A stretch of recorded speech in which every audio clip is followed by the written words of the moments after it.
Hey, welcome to a new episode of Josh's Car Corner and the newest installation of Project Crewman. It's been a while since I've done an update on this, and I have been making progress, even though it doesn't look like it, but it's the kind of progress that has you sitting on a chair in front of a table and a crap ton of wires for hours on end, figuring things out and adding things and moving things and retaping things. It's been that kind of work. So there haven't been any mechanical updates made to the car right now. There will be in the next episode, I can promise that. All it's been this episode is going to be a lot of electrical updates. So it's all wiring harness stuff. I'm gonna take you down in the basement and show you the wiring harness work that I've been doing and just how complicated trying to do custom stuff on a car can get. Okay, so I'm back here with the front body and dash harness, and this is where the main focus of my work has been for quite some time. I've had to make a lot of additions and a lot of changes to this area. Starting right here with, this is the connector for the powertrain information module, the PIM. I've added pins here. I've added 4 different pins in the hopes of getting some of these other features that the Holden versions of these cars come with. There's one for a power shift mode. There's one for active select, which is basically tap up, tap down shifting. Then I also have one here. This one that's not doing anything right now is for the reverse relay. And then I added another one, just like the GTO, that's going to send the starter request to the PIM for starting. May or may not use that one, depending on how I'm going to have the PIM configured to hopefully get all this other stuff to work, but it's there.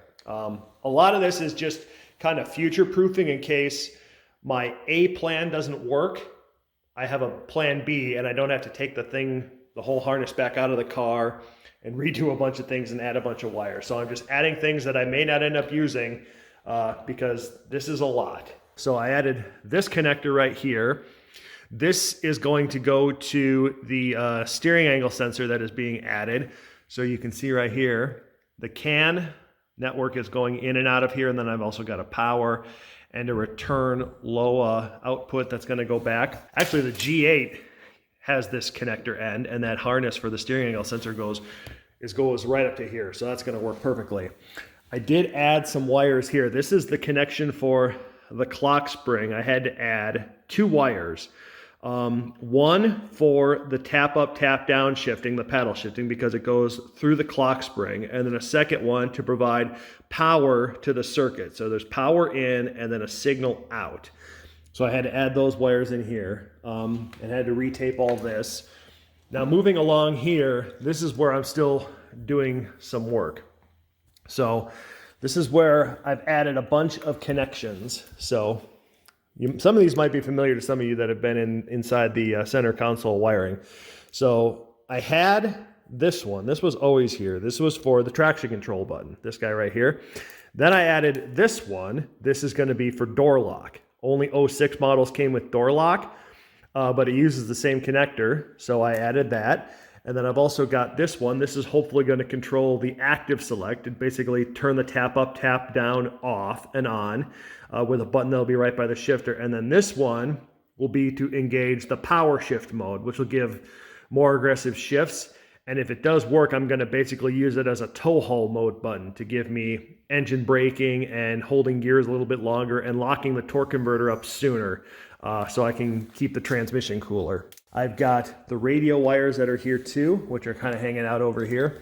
I'm going to add a wire for a future backup camera. So you have to have a wire that'll send a signal to the radio to let it know to switch to backup camera. So it'll have to come from all the way over here on this connector. There's a pin going to the backup lights. Just have to tee into that and then run it over here and then have that wire laying. I was thinking about upgrading the radio wires to better gauge wires, but everything I read online says if I'm just going to use the MOSFET chip that's in the radio to provide everything, the factory wiring will be just fine. This is all pretty much done. This is where the extra wiring is going for the lateral and yaw rate sensor. And I moved some other things over just to make room for it. One other thing that I haven't been able to take full advantage of yet is there is a power wire that comes down here that I'm going to be able to use. It's used to run the factory amplifier. It's on a 20 amp circuit that comes back to here. And because I'm not going to have a factory amp in the Crewman, I'm going to use it to be able to power a lot of different things. And 20 amps is a good amount of power. So it's going to end up powering things like backup cameras, additional lighting. If I end up putting a load leveling system on the rear axles, it's probably going to power that too. So that's going to be a handy thing. This is the donor harness out of the parts GTO. I have been scavenging this quite a bit for to get wires that are in color and the correct wires to go places. So I was kind of hoping to save this and be able to use it as a bench harness, but I've cut so many wires out of it now, it's not going to be any good for that. And I'm still going to be scavenging things off of this for the foreseeable future. So here is the Crewman. And as you can see, I have got the floor harness back in here. It's just kind of mocked up because I got it in here. And then of course, once I got it in here, I realized I need to add even more wires to it, especially right here.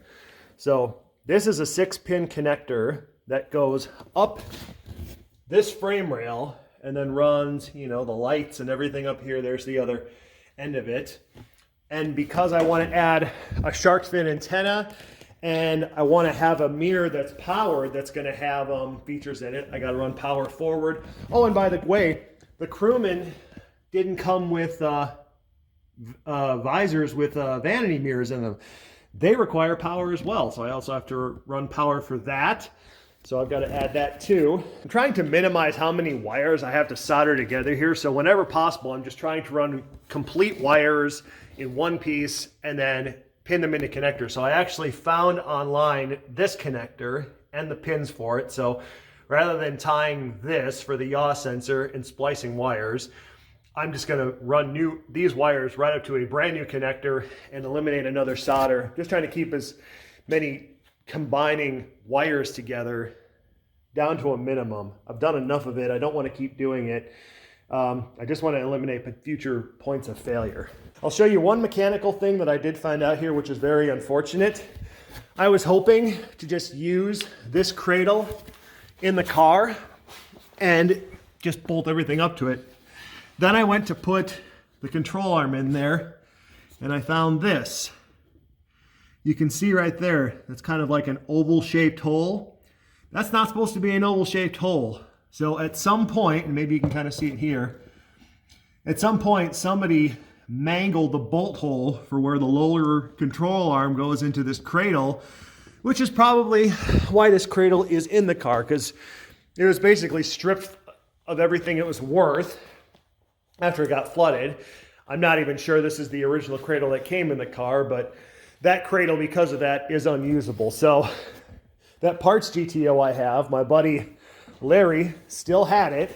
So we ripped the cradle out of that. And just as the original plan was, I'm going to end up throwing this cradle in there. But the nice thing is it's out and I can have it sandblasted and powder coated, a nice flat black so it'll look nice.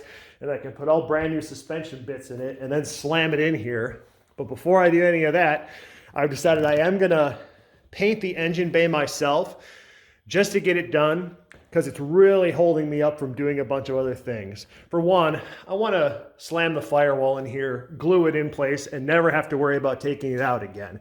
But I can't do that until the front engine bay is painted, because if I do that, then someone else is going to have to do it, and that's just going to add time and money to the project that I'm getting a little worn out on. So this may not look perfect because I'm going to rattle can it, but I am going to do it myself just to get it done.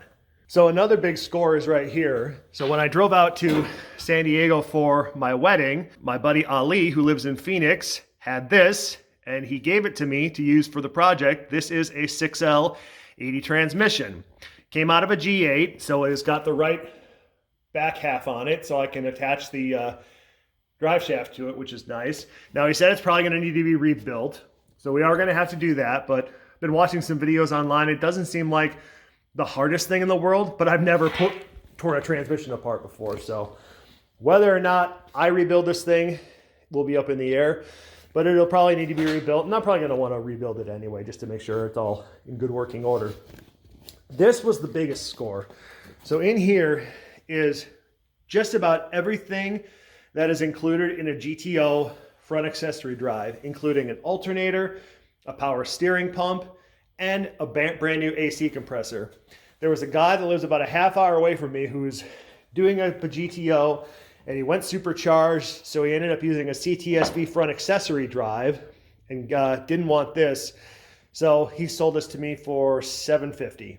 So I thought that was a pretty good score considering brand new compressor and all that stuff. The only thing I'm missing is the bracket to hold the power steering pump reservoir. And by the way, if you know anybody that has a power steering reservoir bracket and is willing to sell it, please let me know. I would love to have that to keep this as OE as possible. Now the engine isn't here right now to help me illustrate this, but I had to go with the GTO front accessory drive because it was just going to solve a lot more problems that I was going to be creating by trying to go with the Camaro front accessory drive. And I'll tell you what those are. One, Camaro front accessory drive parts are just as difficult to get as GTO front accessory drives are now. And because this was all for sale and local to me, I just had to go with it. Now, the way that changes my plans is it's going to eliminate my ability to put VVT on the motor. And the reason is because of this, how far away from the front of the engine the accessory drive setup lives. So there are 3 different front accessory drive setups for an LS, right? So the first one is the Corvette front accessory drive setup. All of the accessories live 1 3/4 inches forward of the front of the block. Then you've got the GTO and the F-body front accessory drive. There, all of the accessories live 2 1/4 inches away from the front of the block. Then you have the pickup and the Camaro front accessory drive setup, all of the accessories that are 3 inches forward of the front of the block. And you need that space to clear the little magneto mechanism for the VVT system. It's just gonna make it easier because then the air conditioning lines are gonna hook right up to a compressor that was designed for the GTO. I don't have to complicate things by trying to come up with air compressor lines. So giving up the VVT. Not sure if I'm gonna do the DOD still. I still could, nothing's stopping me from doing that, but VVT is out. So that's gonna do it for this episode. And as you can see, I am making progress. It's just that slow, dull, boring kind of progress. So if you don't mind, I'm gonna go spend another few hours in my basement in wiring hell, putting things together. Thanks for watching this episode of Josh's Car Corner. See you next time.